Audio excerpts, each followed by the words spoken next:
ಕುಣಿಗಲ್ ಸಂತೆ ಮಾವತ್ತೂರು ವಿಎಸ್ಎಸ್ಎನ್ನ ಚುನಾವಣೆ ಅಕ್ರಮ ನಿಲ್ಲದ ಹೋರಾಟ. ಕಳೆದ ಭಾನುವಾರ ತುಮಕೂರು ಜಿಲ್ಲೆಯ ಕುಣಿಗಲ್ ತಾಲೂಕಿನಲ್ಲೇ ಸಂತೆ ಮಾವತ್ತೂರಿನಲ್ಲಿ ನಡೆದ ವಿಎಸ್ಎಸ್ಎನ್ ಚುನಾವಣೆಯ ಅಕ್ರಮ ವಿಚಾರ ದಿನೇ ದಿನೇ ತೀವ್ರ ಸ್ವರೂಪವನ್ನು ಪಡೆದುಕೊಳ್ತಾ ಇದೆ. ಅಕ್ರಮ ಚುನಾವಣೆ ನಡೆದಿದೆ ಎಂದು ಆರೋಪಿಸಿ ಬಿಜೆಪಿ ಹಾಗೂ ಜೆಡಿಎಸ್ ಕಾರ್ಯಕರ್ತರು ಕುಣಿಗಲ್ ಪಟ್ಟಣದಲ್ಲಿ ಬೃಹತ್ ಪ್ರತಿಭಟನೆ ನಡೆಸಿದ್ದಾರೆ. ಕುಣಿಗಲ್ ಶಾಸಕ ಡಾ ರಂಗನಾಥ್ ವಿರುದ್ಧ ಆಕ್ರೋಶ ವ್ಯಕ್ತಪಡಿಸಿದ ಪ್ರತಿಭಟನಾಕಾರರು ಚುನಾವಣೆಯಲ್ಲಿ ಅಕ್ರಮ ನಡೆದಿದೆ ಎಂದು ಆರೋಪಿಸಿದ್ದಾರೆ. ಅಕ್ರಮವನ್ನು ತಡೆದ ಕಾರ್ಯಕರ್ತರ ಮೇಲೆಯೇ ಸುಳ್ಳು ಪ್ರಕರಣಗಳನ್ನು ದಾಖಲಿಸಲಾಗಿದೆ ಎಂದು ಆರೋಪಿಸಿ ಕಾರ್ಯಕರ್ತರು ಘೋಷಣೆಗಳನ್ನು ಕೂಗಿ ಆಕ್ರೋಶ ವ್ಯಕ್ತಪಡಿಸಿದರು. ಬಿಜೆಪಿ ಮುಖಂಡ ಡಿ ಕೃಷ್ಣಕುಮಾರ್ ಹಾಗೂ ಜೆಡಿಎಸ್ ಮುಖಂಡ ಡಾ ರವಿ ನೇತೃತ್ವದಲ್ಲಿ ನಡೆದ ಪ್ರತಿಭಟನೆಯಲ್ಲಿ ಸಾವಿರಾರು ಸಾರ್ವಜನಿಕರು, ರೈತರು ಹಾಗೂ ಬಿಜೆಪಿ ಜೆಡಿಎಸ್ ಕಾರ್ಯಕರ್ತರು ಭಾಗವಹಿಸಿದರು. ಕುಣಿಗಲ್ ಪಟ್ಟಣದ ಉಚ್ಚ ಮಾಸ್ತಿಗೌಡ ವೃತ್ತದಿಂದ ಆರಂಭವಾದ ಪ್ರತಿಭಟನಾ ಮೆರವಣಿಗೆ ತಾಲೂಕು ಕಚೇರಿವರೆಗೆ ಸಾಗಿತು. ಬಳಿಕ ಪ್ರತಿಭಟನಾಕಾರರು ಕುಣಿಗಲ್ ತಹಶೀಲ್ದಾರ್ ಕಚೇರಿಗೆ ಮುತ್ತಿಗೆ ಹಾಕಿ ಸರ್ಕಾರದ ವಿರುದ್ಧ ಆಕ್ರೋಶ ವ್ಯಕ್ತಪಡಿಸಿದ್ದಾರೆ. ಪ್ರತಿಭಟನೆಯ ಹಿನ್ನೆಲೆಯಲ್ಲಿ ಸ್ಥಳದಲ್ಲಿ ಬಿಗುವಿನ ವಾತಾವರಣ ನಿರ್ಮಾಣವಾಗಿದ್ದು, ಯಾವುದೇ ಅಹಿತಕರ ಘಟನೆ ನಡೆಯದಂತೆ ಪೊಲೀಸರು ಬಿಗಿ ಬಂದೋಬಸ್ತ್ ಏರ್ಪಡಿಸಿದ್ದಾರೆ. ಸಂತೆ ಮಾವತ್ತೂರು ವಿಎಸ್ಎಸ್ಎನ್ ಚುನಾವಣಾ ಅಧಿಕಾರಿಯಾದ ಸುನಿಲ್ ಕುಮಾರ್ನನ್ನ ಸಸ್ಪೆಂಡ್ ಮಾಡಬೇಕು, ಬಂಧಿಸಬೇಕು, ಇಲ್ಲದಿದ್ದರೆ ಮುಂದಿನ ದಿನಗಳಲ್ಲಿ ಪ್ರತಿಭಟನೆ ಇನ್ನಷ್ಟು ತೀವ್ರಗೊಳಿಸುವುದಾಗಿ ತಿಳಿಸಿದ್ದಾರೆ. Bureau report HM Ashok, Prajapower TV, Kunigal.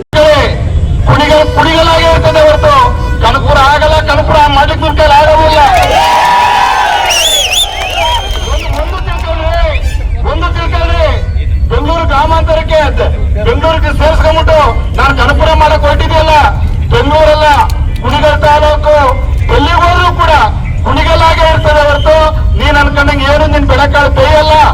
ಬರೀ 4 ಜನ ಕುರಂಗಿಗಳು ಇಟ್ಕೊಂಡ್ಬಿಟ್ಟು ಮಾತಾಡೋದು ಬರೋರು ಮುಖ್ಯ ಅಲ್ಲ, ಮಾತಾಡ್ಬೇಕಾದ್ರೆ ಎಚ್ಚರಿಕೆ ಇರಲಿ. ಉತ್ತರ ಮೇಲೆ ಬರಕ್ ಬರ್ತದೆ. 20 ವರ್ಷದಿಂದ ನಾವು ಬಳೆ ತೊಟ್ಟು ಅಂತಿರ್ಲಿಲ್ಲ, ಈಗಲೂ ಬಳೆ ತೊಟ್ಕೊಂಡಿಲ್ಲ,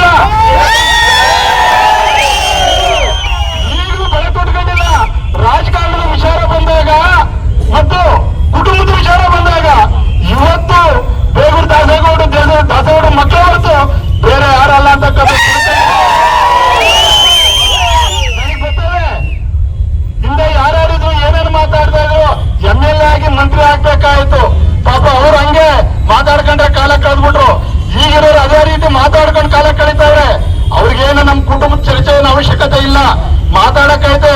ಲಕ್ಷ್ಮಣ್ ಗೌಡ ನಾವು ತವರ ಮಾಡಿದ ಕತೆ ಹೊಡೆದಾಟ ಮಾಡ್ತಾ ಇದ್ವು. ಕುಣಿಗಲ್ಲಿ ಬಂದಾಗ ಅಣ್ತಂಬರಂಗೆ ಇರ್ತಿದ್ವಿ. ಅದನ್ನ ಅನುಸರಿಸ್ರಿ. ನೀವು ಕುಂದ್ಗಂಡು ಹೇಳಿದ ತಕ್ಷಣ ಕುಣಿಗಲ್ ತಾಲೂಕಿನಲ್ಲಿ ಯಾರು ಇವರಲ್ಲ. ಕುಣಿಗಲ್ ತಾಲೂಕಿನಲ್ಲಿ ಕಪ್ಪು ಮಿಷನ್ ಇಲ್ಲ, ದಾಸೇಗೌಡ ಕುಟುಂಬದ ಕಪ್ಪು ಮಿಷನ್ ಇಲ್ಲ.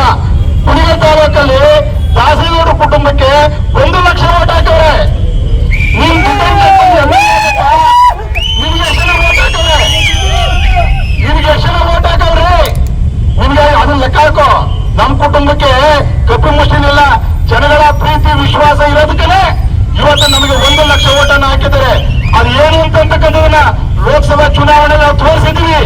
ಎಲ್ಲೋ ಒಂದ್ ಕಡೆ ಹೇಳ್ತೀರಾ ನನಗೆ ಬೇಕಾಗಿರೋದು 15-20 ಸಾವಿರ ನಾನು ಕೊಂಡ್ಕೊಂಡ್ಬಿಡ್ತೀನಿ. ಕೊಂಡ್ಕೊಳಪ್ಪ, ಯಾರು ಬೇಡ ಅಂತಾರೆ? ಯಾರ್ದ ದುಡ್ಡು ಎಲ್ಲಮ್ಮನ ಜಾತ್ರೆ ಮಾಡಪ್ಪ, ಯಾರು ಬೇಡ ಅಂತ ಹೇಳ್ತಾರೆ? ಎಷ್ಟನ್ನ ಕೊಂಡ್ಕೊಂಡ್ಬಿಡ್ತೀರಿ ನೀವು? ನಮ್ಮ ತಾಲೂಕಿನ ಜನ 1 ಸಾರಿ ಆಗಿದೆ, 2ನೇ ಸಾರಿ ತಪ್ಪು ಮಾಡಲ್ಲ.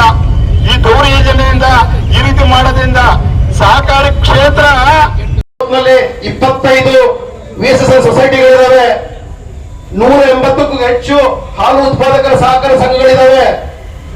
ಎಲ್ಲಾ ಕಡೆಗೂ ಇದೆ ಆಯ್ತು ಅಂತಂದ್ರೆ ತಾಲೂಕಿನ ಯಾವ ರೀತಿಯಾಗಿ ತಾವು ಆಡಳಿತನ ನಡೆಸ್ತೀರಾ ಅಥವಾ ಶಾಂತಿನ ಹೆಂಗೆ ಕಾಪಾಡ್ತೀರಾ ಅನ್ನೋಂಥದ್ದನ್ನ ತಾಲೂಕಿನ ನಮ್ಮ 2 ಅಧಿಕಾರಿಗಳಿದ್ದೀರಾ.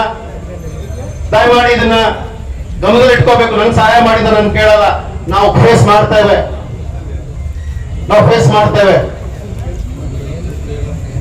ಈ ತಾಲೂಕಿನ ಜನ ನಮಗೆ ಶಕ್ತಿಯನ್ನು ಕೊಟ್ಟಿದ್ದಾರೆ. ನಾಗರಾಜ್ ಅವರು 5 ಸತಿ MLA ಆಗಿದ್ರು, ಇವತ್ತು ಅಲ್ಲೇ ಇದ್ದಾರೆ. ಈ ತಾಲೂಕಿನ ಅಧಿಕಾರ ಇದೆ ಅಂತ ಹೇಳಿ ದಬ್ಬಾಳಿಕೆ ಮಾಡಬೇಕು ಅಂತಾಗ್ಲಿ ಅಥವಾ ಕಾಂಗ್ರೆಸ್ ಅವ್ರನ್ನ ದಮನ ಮಾಡಬೇಕು ಅಂತಾಗ್ಲಿ ಅಥವಾ ಈ ಒಂದು ನನ್ನ ಶಾಸಕರ ಸ್ಥಾನವನ್ನ ಉಪಯೋಗ ಮಾಡ್ಕೊಂಡು ಹಣ ಮಾಡಬೇಕು ಅಂತಂದವರು ನಾಗರಾಜನವರು ಯಾವತ್ತೂ ಮಾಡುವಂತವ್ರಲ್ಲ. ನೋಡಿದ್ರೆ ದಾಸೇಗೌಡ ಕುಟುಂಬ ಹೆಂಗಿದೆ ಅಂತ. ನಾವು ರೈತರು ಮಕ್ಕಳು, ನಾವು ನಮ್ಮ ಹೆಸರು 500 ಎಕರೆ ಜಮೀನಿದೆ. ಶಿವಣ್ಣ ಅವರು DCC ಬ್ಯಾಂಕ್ 2 ಸತಿ ಅಧ್ಯಕ್ಷರಾಗಿದ್ರು. ಡಿ ಕೃಷ್ಣಕುಮಾರ್ ಅವರು ಹಾಲು ಉತ್ಪಾದಕರ ಮಹಾಮಂಡಲದ 2 ಸತಿ ಅಧ್ಯಕ್ಷರಾಗಿದ್ರು. ಆಸ್ತಿ ಮಾಡಬೇಕು, ಅಧಿಕಾರ ಇಟ್ಕೊಂಡು ಆಸ್ತಿ ಮಾಡಬೇಕು, ಅಂತಸ್ತು ಮಾಡಬೇಕು ಅನ್ನಂಗಿದ್ರೆ ನಮ್ ಜನಕ್ಕೆ ಗೊತ್ತು ನಾವ್ ಎಲ್ಲಿದ್ದೇವೆ, ಏನ್ ಮಾಡ್ತೀವಿ ಅಂತ. ಆದ್ರಿಂದ ಇಲ್ಲಿ ಯಾರು ಬಂದಂತ ಏನ್ ಸಹಕಾರಿ ತಗೊಂಡಿಗಳಿದ್ದಾರೆ ಅವ್ರು ಯಾರನ್ನು ಒತ್ತಡಕ್ಕೆ ಬಂದಂತವ್ರಲ್ಲ. ಇದು ಅನ್ಯಾಯ ಆಗ್ತಿದೆ, ಇದನ್ನ ಸರಿ ಮಾಡಬೇಕು, ಹೇಳ್ಬೇಕು ಅಂತ ಹೇಳಿ ಸ್ವಯಂ ಪ್ರೇರಿತವಾಗಿ ಬಂದಿರೋದ್ರಿಂದ ನಾವು ಬಂದಿದ್ದೇವೆ. ನಾವು ಮನವಿ ಮಾಡುವಂತದ್ದು ಇಷ್ಟನೇ, ಈ ರೀತಿಯಾದಂತ ಕಾಂಗ್ರೆಸ್ನವರ ಗೂಂಡಾಗಿರಿ ದೌರ್ಜನ್ಯಗಳಾಯ್ತು ಅಂತಂದ್ರೆ ನಾವು ಮಾಡ್ಬೇಕಾಗ್ತದೆ. ನಾನು ಹಿಂದೆ ಆಗ್ಲೇ ಒಂದ್ಸತಿ ಹೇಳಿದೆ, ಪಾರ್ಲಿಮೆಂಟ್ ಚುನಾವಣೆ ಸಂದರ್ಭದೊಳಗಡೆಗೆ ಶಾಸಕರ ಪಟ್ಟ ನಮ್ಗೆ ಅಮಾಯಕರನ್ನ ಬಿಟ್ಟು ಮಾಡುವಂತದ್ದಲ್ಲ ಅಂತ ಹೇಳಿ. ಆದ್ರಿಂದ ಏನು ಗೊತ್ತಾಗಿದೆ, ಇಂಥ ಅಧಿಕಾರಿಗಳನ್ನ ಕೂಡಲೇ ಸಸ್ಪೆಂಡ್ ಆಗ್ಬೇಕು. ಈ ಕೂಡಲೇ ಸಸ್ಪೆಂಡ್ ಆಗ್ಬೇಕು. ಏನ್ ಈ ಅಧಿಕಾರಿ ಈಗ ಕಲ್ಲಳ್ಳಿಗೆ ನೇಮಕ ಆಗಿದ್ದಾನೆ ಅದನ್ನ ತೆಗಿಬೇಕು. ನೀವು ಸರ್ಕಾರಕ್ಕೆ ಬರೀತಿರೋ, ಜಿಲ್ಲಾಧಿಕಾರಿಗಳಿಗೆ ಬರೀತಿರೋ, ದೊಡ್ಡಕಲ್ಲಳ್ಳಿ ಗ್ರಾಮದಲ್ಲಿ ಮತ್ತೊಂದು ಸತಿ ಸಂತೆ ಮಾತುರು ಆಗದ್ ಬೇಡ.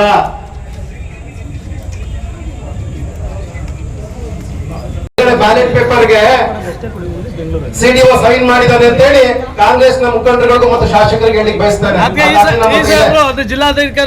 ಅದು ನಮ್ಮ ಹತ್ರ ಇದೆ. ಅಲ್ಲ, ಅವ್ರನ್ನ ಈ ತರ ತಿರ್ಚ್ಬಹುದು ಅಂತ ಹೇಳಿ ಅಧಿಕಾರಿಗಳು ಹೇಳ್ಬೋದು ಅಂತ ಹೇಳ್ತಿದ್ರೆ ಅದಕ್ಕೆ ನಾನು ಮಾಹಿತಿ ಕೊಡ್ತಾ ಇದ್ದೇನೆ ಅಷ್ಟೇ. ಅಲ್ಲ, ಹೇಳೋದಿಲ್ಲ, ಅದಾಗ್ಲೇ ಚರ್ಚೆ ಬಂದ್ಬಿಟ್ಟಿದೆ. ಉಗಿ ಬಂಡಿಲ್ ಕೂತ್ಕೊಂಡು ಆರು ಕಿತ್ತವ್ರ ಅದನ್ನ ಕಳೆದವರು ಬಿಜೆಪಿ ಸೇರ್ಕೊಂಡೆ MLA ಕೆಟ್ಟ ಹೆಸರು ಬರಬೇಕು ಅನ್ನೋ ಮಟ್ಟಕ್ಕೆ ಹೊರಟಿದ್ದಾರೆ ಅನ್ನೋದು ಅಲ್ಲಿ ಚರ್ಚೆ ಶುರುವಾಗಿದೆ. ಆದ್ರಿಂದ ದಯಮಾಡಿ ಸರ್, ಇದು ಮುಂದೂಡುವಂತ ಕಾರ್ಯಕ ಆಗ್ಬಾರ್ದು, ಏನೋ ಬಂದೇಳಿ ಅನ್ನೋದು ಆಗ್ಬಾರ್ದು. ಇದು ಹಳ್ಳಹಳ್ಳಿಗೂ ಹೋಗ್ಬಿಟ್ರೆ ಹಳ್ಳಹಳ್ಳಿ ಎಣ ಬಿದ್ದೋಗುತ್ತೆ. ಹಳ್ಳಹಳ್ಳಿ ಒಳಗೆ ಹೋದಾಗ ಸಹಕಾರ ಸಂಘದ ಎಲೆಕ್ಷನ್ಸ್ ಎಲ್ಲ ಹಳ್ಳಹಳ್ಳಿಗಳಿಗೆ ಕಾಲಿಡ್ತು ಅಂತಂದ್ರೆ ಇದು ಎಣ ಬಿದ್ದೋಗುತ್ತಲ್ಲಿ. ಯಾರು ಮೋಡಿ ಮಾಡ್ತೀರ ಅವಾಗ? ಬಹಳ ಸೆನ್ಸಿಟಿವ್ ಸರ್ ಇದು. ಹಳ್ಳಿಲಿ ರಾಜಕಾರಣ ನಡೆಯೋದು ಅಂತಂದ್ರೆ ಪಾರ್ಟಿ ಮೇಲ್ಗಡೆಗೆ. ನಮ್ಮ ಹಳ್ಳಿಗಳಲ್ಲಿ ಕಾಂಗ್ರೆಸ್ ನಮ್ಗೆ ದೊಡ್ಡ ಊಟಕ್ಕೆ ಹೋಗಲ್ಲ, ದೊಡ್ಡ ಮನೆಗೆ ಕಾಂಗ್ರೆಸ್ ಊಟಕ್ಕೆ ಬರಲ್ಲ. ಆ ರೀತಿಯಾದ ನೀವಂತ ವ್ಯವಸ್ಥೆ ಇದು. ಎಲ್ಲೋ ಮೇಲ್ನೋಟಕ್ಕೆ ನಾವು ಮಾತಾಡ್ತೇವೆ, ಏನ್ ಶಾಸಕರು ಚೆನ್ನಾಗಿದ್ದೀರಾ ಅಂತ ಕೇಳ್ತೇವೆ, ಏನ್ ನಾಗರಾಜನಲ್ಲಿ ಚೆನ್ನಾಗಿದ್ದೀರಾ ಅಂತ ಕೇಳ್ತಾರೆ. ಈ ರೀತಿಯಾಗಿ ಸಾಮರಸ್ಯನ ಮಾಡ್ಕೊಂಡು ಇರೋದ್ ಬಿಟ್ರೆ ಹಳ್ಳಿ ಮಟ್ಟಕ್ಕೆ ಹೋದಂತ ಸಂದರ್ಭದಲ್ಲಿ ಅವ್ರ ಮನೆ ಸಾವು ಹೋಗಲ್ಲ, ಅವ್ರ ಮನೆ ಊಟಕ್ಕೆ ಹೋಗಲ್ಲ. ಇದು ಇರೋದು ಈ ತಾಲೂಕಿನಲ್ಲಿ.